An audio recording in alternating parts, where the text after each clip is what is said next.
Hello and welcome to Insights with me, Lynne O'Donnell. I'm talking to Zahra Joya, who is the founder and editor-in-chief of Rukhshana Media, an independent Afghan news outlet that she now runs in exile.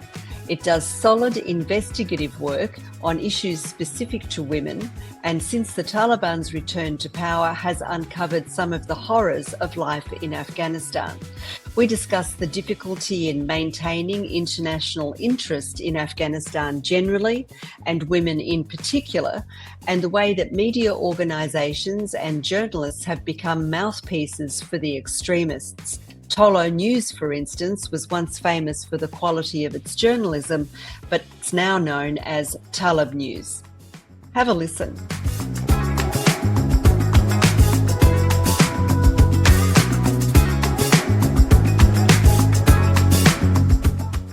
Zahra, thanks so much for joining us today. You're the founder and editor-in-chief of Rukhshana Media. Can you explain your path and your mission? Thank you, Lynne. It's an honor for me to speak with you.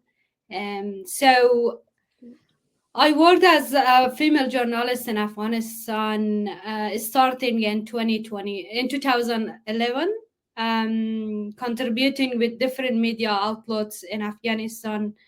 To be honest, opportunity for women like me and the media industry in Afghanistan was very limited. So largely because of the male dominations in different and various aspects in Afghanistan. So while there were some initiatives claiming to supporting Afghan women, but most of them were controlled by men. So this is just a background. I just want to tell a little bit background. I really don't want to see gender segregation like the kind of the Taliban are doing right now or for enforcing right now in Afghanistan society. But I also cannot remain silent when see lots of discrimination. So back to your question. I have started Rukhshana Media in November 2020, before the Taliban took power, after more than 1 decade work in the media, Afghan media industry, because I saw there was urgent need to give Afghan women a platform to their stories, to tell their stories, to share their perspective. So for many years, unfortunately, in Afghanistan, women have faced systematic discriminations and violence. So, but their voices should be heard in some part, of course. And most of the time, the women of Afghanistan voices will remain silenced or marginalized. So that's why I created Rukhshana Media with a slogan to women for women. At the moment, I think it's more crucial, our work in Rukhshana Media, because of this so much separation and gender segregation and that's going on in Afghanistan under Taliban rule. Yeah, indeed. It's very easy to forget, I think, given how awful things are now, that it wasn't easy for women during the Republic. In fact, Afghanistan was consistently named by NGOs that monitor these things as the worst place in the world to be born female, long before the return of the Taliban. Absolutely. So in our mission in Rukhshana Media is to create a platform for women of Afghanistan, give them a chance to speak for themselves. There are some frustrating comments is coming out about Afghanistan, and everybody says, In terms of Afghan women education, in terms of women participation in the society and public, it's a better reality for Afghanistan. Excuse me, how long is this better reality going on? 20 years ago, there was a better reality for Afghanistan women. They deprived from their very fundamental and basic rights, from the education to work to participation in the society. But after 20 years, again, after 2 decades, we are going down that kind of circle. So at some point, I think it's very crucial for us to speak up about this kind of problem for ourselves, whatever it's, no matter in terms of for political, for the rest of the world. But what we are doing, I think, giving a voice to the women of Afghanistan to create a conversation among them. Well, how difficult has it been, Zahra, especially since August 2021, to maintain an interest in the work that you do, to get funding, to establish partnerships so that, the very good, high quality investigative work that you do is published for a wide international audience? Since the Taliban took power in August 2021, our work has become much more difficult, honestly, because the Taliban have imposed so much restrictions and limitations on the media activities. And also today, being an independent journalist and under the Taliban role is completely a crime, right? So I know, for us, a few of my colleagues, they fled from Afghanistan. Some of those who are still in the country, they're taking their life on their hands to get information. And absolutely about the women that they are suffering, especially female journalists. It's somehow, we cannot explain the very better way that how it's difficult for women to be a journalist in the country like Afghanistan. Indeed. Well, you recently went to a quite high profile conference in the capital of Albania for Afghan women. It was organised specifically to bring Afghan women together. How did you find that? Is there a cohesion among women's groups that can be built into a movement to maintain some level of momentum for awareness outside the country, outside your groups?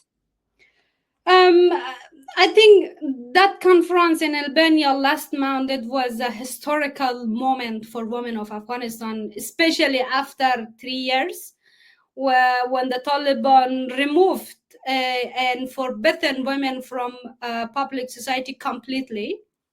As you know, recently the Taliban the Taliban issued another decree, which is called Vice and Virtue Law. So exactly in this moment, it was a very important and a platform being for women in together in somewhere in this country, like a country like Albania. Although it was not a easy task. It was a very difficult and challenging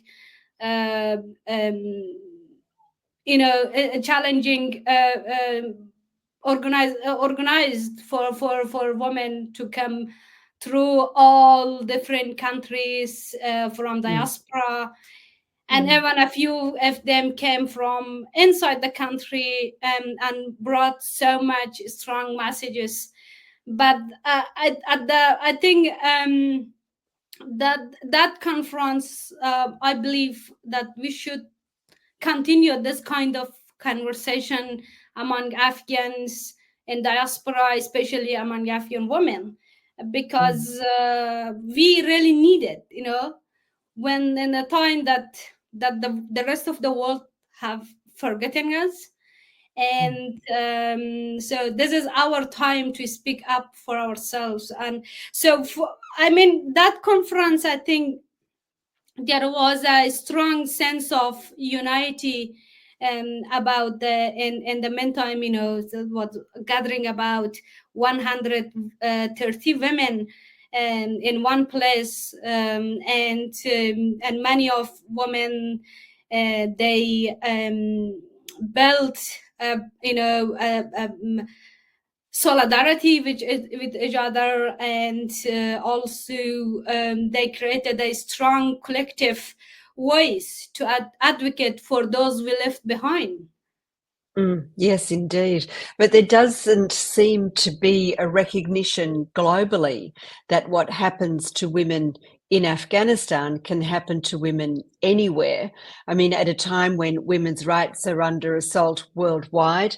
And there's never, I'm a Western woman. I would be considered successful in my chosen career of journalism, but I've never been paid the same as the men in my profession doing the same jobs, and I've never been given the same access as men to promotion and likewise. But women in America at the moment are fighting for physical and reproductive autonomy. It's an election issue, for goodness sake. So where are the high-profile women's voices speaking up for women in Afghanistan and making it clear that women are women no matter where they are? And if you allow the extreme to become normalized, then everybody's rights at every level are under threat. Where are they? And do you find this frustrating? I think absolutely it's very frustrating to see how the global feminist movements often overlook Afghanistan. So what is happening in Afghanistan is not an isolated event, I think. It is a part of a brighter assault on women or women rights that they see this in around the world, we can see. So it is a part of and also few as you mentioned, few high profile women's voice are continuously advocating for women of Afghanistan. So I think specifically in terms of fighting with fundamentalists, with terrorists, with with the extremists. I think we need more solidarity. We need we need more support from the global feminist movement, because fighting for women rights, I think, whatever in the US, in the UK, or in Afghanistan, is I think is interconnected. So we really need to be in one pathway and stand alongside of each other and giving hands to each other and speak up on behalf of each other. So I think this is the moment that we should protect our right, our real right. But have you thought about how you can make that happen? How can you make, Western, for instance, Western feminist movements recognise that what's happening into Afghanistan, to women in Afghanistan, is also part of their agenda? So, as I mentioned, I think one of the way that we can build a better or a stronger unity is to be in connection, to have the communication, better communication. I think the people, the journalists like yourself, you are playing a crucial role in terms of spreading the awareness and giving the voice to those who are voiceless at the moment. and also using the international media platforms. It's very important, and I think there are some different other ways that the feminist movements and the women who are high profile in different countries. I think this is a very good time to be again stand to each other. Like we can remind ourselves the movement that they remarked, the movement of a group of women that they remarked 8th of March years and years ago. So unfortunately, and then the some part of the world is so male domination and patriarchal patriarchy societies. That's why the women are suffering so much. Well, I kind of think that the whole world is a patriarchal society. I had thought that sport, which is only in recent years has competitive sport been opened up to women on a professional level, like football, like cricket, for instance.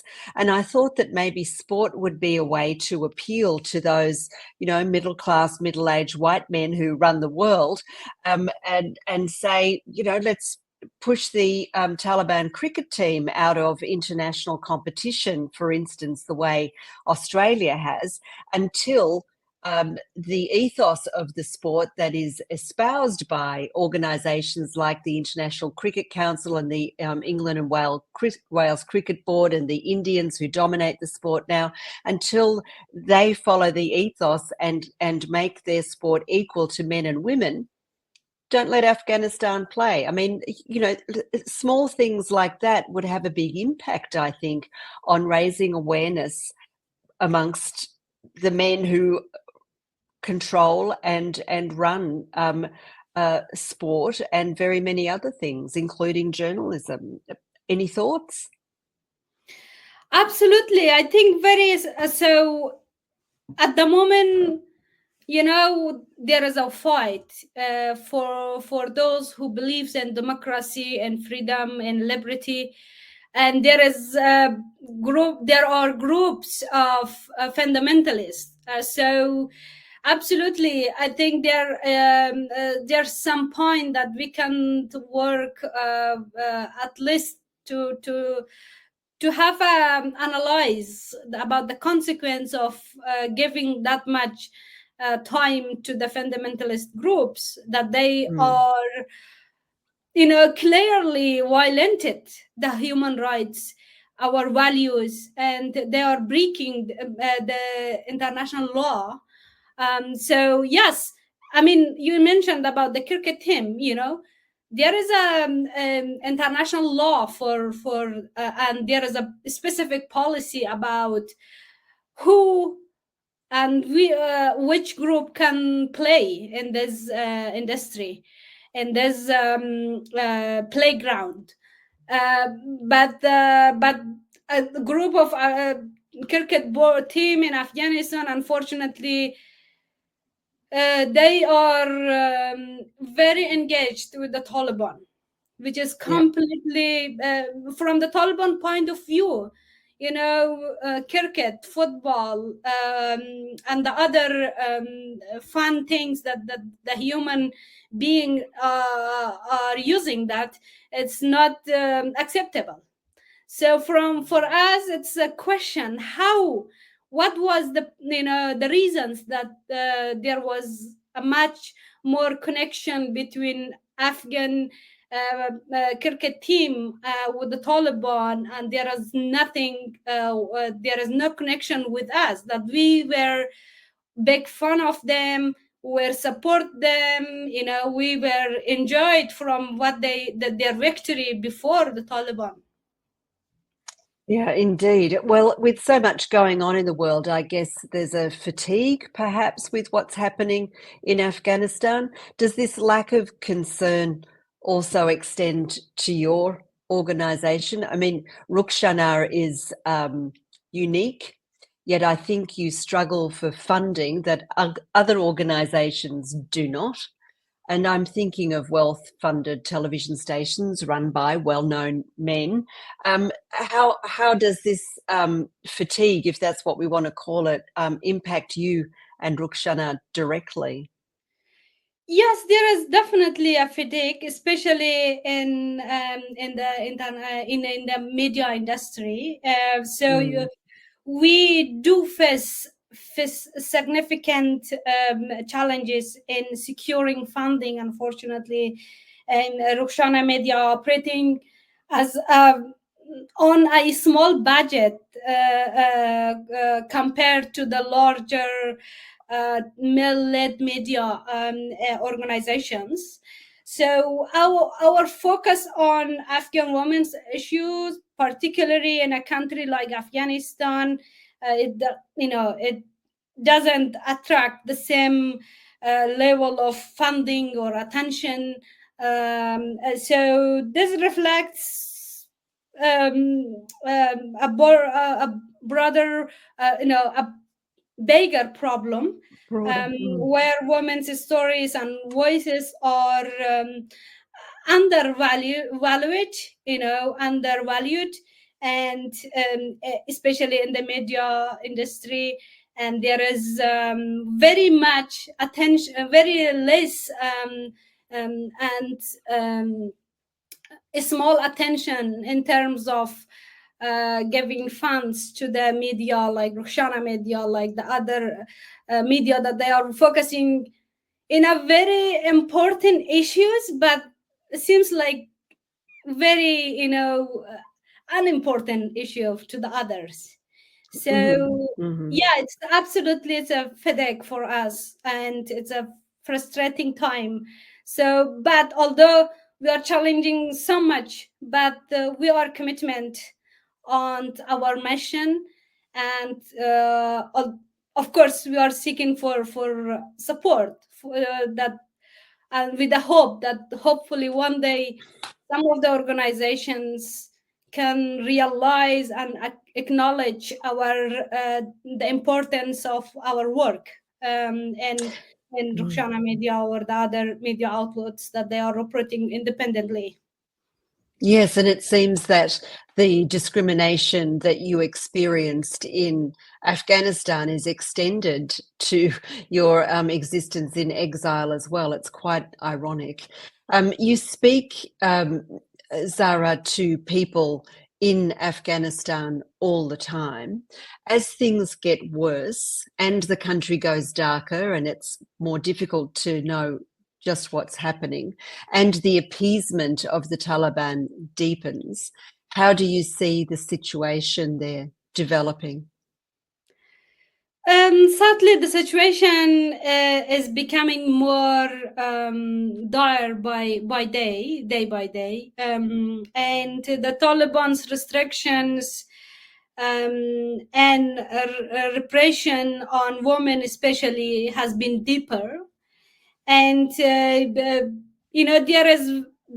are sense of a despair among Afghans, many Afghans, especially women. So unfortunately, it's without any significant pressure from the international community, Taliban are happy to rolling Afghanistan, or to run Afghanistan in a very wrong way, that it's very harmful for the rest of the population in Afghanistan, for the future of Afghanistan, for the next generation. So at the moment, you might have heard about the increasing the establishing the madrasas in across Afghanistan. So imagine 10 years later, all the Afghan communities, including, as you know, Afghanistan is very diverse. There are different communities, Hazara communities, that they are more liberal. So we are afraid that 10 years later, we have all one Talib in our house. So this is very something worrying and a big concern for all of us, especially for somebody like me that I am contacting deeply with people in Afghanistan, and I am speaking daily with people from different part of the country, from different communities. So that's why, I mean, sadly, we cannot compare the situation when the Taliban first took power and later, 3 years later. It's really, Indeed. really hard to say how much is the Afghan society affected by the Taliban policy and ideology. And it's become so much worse in those 3 years. It's difficult to imagine how much worse it can become, but it will, because that's the nature of the beast, isn't it? Recently, the high-profile media owner Saad Mohseni, who established Tolo and Mobi, he told the American radio network, National Public Radio, NPR, that nothing has changed in Afghanistan since the Taliban's return to power, even in the face of enormous evidence to the contrary. I mean, what do you think? What's going on there? What's his motivation? Why would he say that? Honestly, a few people like the man that you named, you mentioned, there are a few people that they are very optimistic, in terms of lobbying to the Taliban, giving in a positive sense from a very bad situation, honestly. So the reality is that so much has been changed since the Taliban took power in Afghanistan. A very, a clear issue is about Afghan women. Half of the population of Afghanistan are women. Imagine the Taliban cut off the half population connection to the world, to the public sphere. So I really don't understand why they are rising such of things that is not true. We, at least some of people that they are very involved about in Afghanistan issues, so they have so much evidence. I don't know how they ignoring the kind of evidence that we have on front of our eyes, and seeing that how the situation is in Afghanistan is difficult and has been changed under the Taliban role in a very harmful way. But the people, like, I really don't understand why they are saying something like there has been nothing changed. I was surprised, honestly, when I have heard that in interview. This is a person who owns media, and media are incredibly, journalists are incredibly pressured by the Taliban with, as you and I have discussed in the past, the way the Ministry of Information seeks to control what is broadcast, what is printed. Can you describe the way what passes now for news is created in Afghanistan? You're talking also not just to people all over the world for your reporting, but you talk to journalists as well, don't you? Absolutely. Unfortunately, when the Taliban took power, hundreds and experienced journalists left Afghanistan. So many other media outlets have been closed because of the lack of lack of support, of financial support, lack of space for their activities in the country. So recently, the Taliban is so, I mean, oh my God, it's so difficult to explain that the Taliban, how they are using media and social media as a tool to spread their propaganda, you know, spread their ideology among people. Unfortunately, the media outlets, it was a very famous in Afghanistan before the Taliban took power, Tlu News. Right now, the people called Talib News, right? Because it's completely under Taliban control.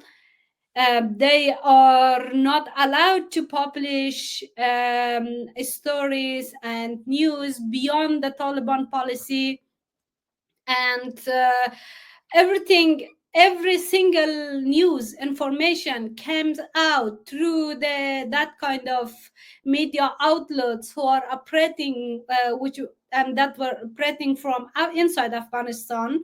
It's completely controlled by Taliban. That's completely under Taliban review, and under the Taliban review, and also there is nothing for the people to hear independent and accurate news. So something like the people lost the rights to freedom of expression. The Taliban the Taliban have a list that how the media can, who is able to interview with the media, specifically the Taliban spokesperson, specifically the Taliban supporters, and also the most of the journalists that they are working, they should obey the Taliban role. They cannot attend to the mostly women. The female journalists cannot attend to the press conference, and the male journalists, they cannot interview a woman. And also they the journalists cannot cover the women protests inside the country. So there is, I mean, the list going on and on, like it's a very long list that the Taliban putting restrictions on the media and the independent and the journalist activities. And what are the consequences, Zahra, of not going along with the restrictions that the Taliban have imposed? It's jail. If you, as a journalist, don't obey the Taliban rule, you will get jail, you will get torture, and you will be arrested by the Taliban intelligence service. And obviously, I mean, recently, 2 of the male journalists in Afghanistan, they got 10 years jail. And during this 3 years, I think more than 300 journalists and activists, media activists, and media employees were arrested by the Taliban and imprisoned. So a few of them released. Some of them are still remain in the jail. Some of them got in a longer jail and present in the Taliban, unfortunately, in the Taliban role. So, I mean, honestly, the consequences are very dangerous for those who want to, break the Taliban rule. Who want to be journalists and practice journalism. Absolutely. Yeah. There is no space to practice independent journalism. Yeah, I think it's worth saying that Afghanistan was really one of the few places in that part of the world where journalism was free, was practiced freely. You have Pakistan, China, the Central Asian states, Iran. In the middle there was Afghanistan, which was really a very bright light for freedom of speech and freedom of the media.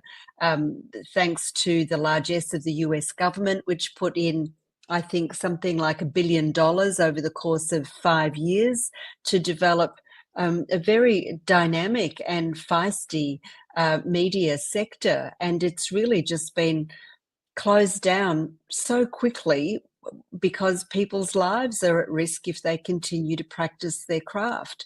It's been very sad, very swift, very sudden. And I wonder if it will be reversible. I think, yes, media improvement in Afghanistan was one of a big achievement for the Afghan province government and also for the international community. And it was a value, honestly, it's a common value among Afghan people. But unfortunately, yes, it's true. It is very dramatically fall by the Taliban, and we lost this important achievement that we had. And I think the media played a very important role in terms of practicing the democracy values in Afghanistan, practicing the other norms of modern world. But unfortunately, yes, that's very true. It's all gone backwards very quickly. Well, how much worse do you think things can get? And the world is appeasing the Taliban when they say, for instance, Doha 3, we're not coming along if women are represented, if civil society is represented, and the United Nations says okay, and the Taliban get their way. They seem to get their way with every step. And I wonder if you can imagine things getting worse before they get better. I think it is important to highlight from some of those that they are in policy makers possession. So appeasing to the Taliban, it's by international community has a very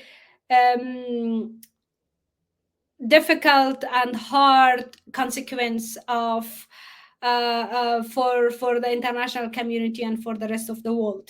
I mean, as I mentioned before, right now the people are suffering in Afghanistan with the radical, and like the Taliban are doing radicalizations, and they are promoting fundamentalism in Afghanistan. They are supporting extremist activities in the country, and basically we gonna see. I think it's much better for us to understand the problem of Afghanistan beyond the women education, beyond the women restrictions that they are facing today. So, I mean, looking back to the Taliban background, where they got education, where they, got training from to being in the and making a very core ideology for themselves. It's very worrying and considering for us, honestly. As I mentioned before, I cannot imagine that 10 years later we all across Afghanistan we have one Talib in our house, in our home. Indeed. And it is a big danger for not only for Afghanistan, for the rest of the region, for the rest of the world. And in terms of why Taliban are I mean honestly, engagement with the Taliban is a big victory for fundamentalists, for the terrorist groups, and this consequence of recognition and engagement with the Taliban is remains silent at the moment. So we have to highlight about this kind of issues as well. Do you think that an opposition can be built either outside the country or inside Afghanistan that can challenge the Taliban without a return to war, given that their platform is ideological and therefore immovable, and things are only getting worse as their agenda deepens? What's your view on how they can and how effectively they can be opposed? I think we have no option if we don't want to make a opposition for the Taliban. So the problem at the moment is that the people of Afghanistan are so ununited. Unfortunately, there is not a unity or a solidarity, a strong solidarity among them, which is very disappointed. But I think there are some ways that by the help of international community, by support of the Afghanistan allies, we can definitely make an opposition for the Taliban. So at the moment there is something missing between Afghans, especially when they cannot rely on each other. There is we definitely need to or build trust, do some trust building among the Afghans. So, but in terms of as long as the Taliban be in power in Afghanistan, giving them chance to rule Afghanistan, it is harmful for all of us. So I think this is important that we do focus on different parts of how, first of all, we should think how we're gonna make more pressure on the Taliban, how much we can observe the situation of Afghanistan closely, and also how we at the end, at the second part of our effort, how we gonna make the Taliban I don't know how we can maybe make the Taliban remove from the power, because at the moment they are in power and they controlling, they running Afghanistan, the whole Afghanistan, with gun, with weapon. So, and somehow we should take off that kind of weapons that they have, and rolling Afghanistan in that way. Well, it means that organisations like yours, the media operating freely in exile, becomes that much more important. Absolutely. I think, at the moment, yes, Taliban, they are an armed group. But in another hand, there is unfortunately ideological war going on in Afghanistan. So media, journalists, and civil society, they all have a very important role in terms of spreading information to the people, give them chance to speak about their problem, and asking them to be aware about what is going on around them, and what some people like Taliban are dealing with their life, with their values. So I believe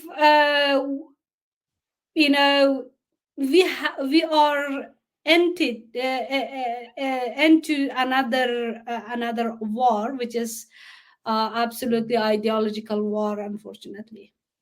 Indeed. Well, more power to you and to Rukhshana, and congratulations on the work that you do. And I hope that you can achieve greater support so that you can continue to work in the way that you have been. Thank you so much for your time, Zahra. I really appreciate you coming on and speaking to me today. Thank you, Lynne. Thank you. It's my pleasure. That was Zahra Joya, journalist and media entrepreneur. We talked about the strangulation of free speech and free media in Afghanistan, once the sole shining light in a region of autocracy, and the important role that Afghanistan's exile media is now playing in ensuring that the light, though dim, remains on. I hope you enjoyed our discussion. That's all for now. I'm Lynne O'Donnell. Bye-bye.